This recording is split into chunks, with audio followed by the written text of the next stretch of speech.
Hi guys! Ngayon naman gagawin ko ito ng review. Liquid Lip Stain NYC. Ayan. So, papakita ko sa inyo kung ano yung effect niya kapag and kung paano ko siya i-apply. Medyo dapat kapag ganito kasi konti lang yung ilalagay mo kasi minsan ang bilis niyang kumalat tapos ang hirap tanggalin. So, ayan. Ito na siya.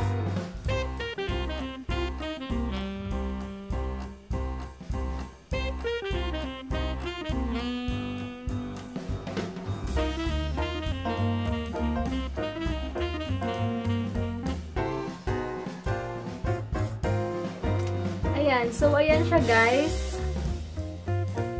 Ganda ng color niya. Una-una sa personal, medyo, syempre may ilaw lang ako. Kaya nakikita niyo na sobrang pulang-pulang-pula siya. Pero sa personal, red siya. Pero hindi siya yung nakakainis na red na super duper pula. Parang ganun siya.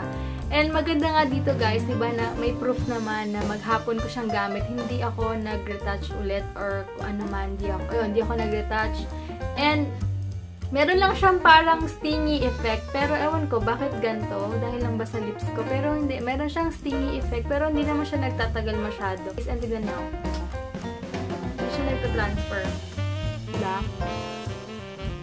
As in, wala. Walang transfer. O, tignan nyo. O. Wala. As in. Kaya, masasabi kong maganda siya.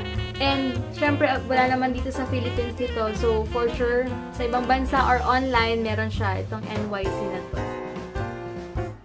So, yun lang guys. Sana nagustuhan itong simple review ko. And, tingnan nyo lang siya. Ayan. And, huwag kayong mag-alala. Hindi ito nang iiwan na lip stain. Sige guys, thank you for watching!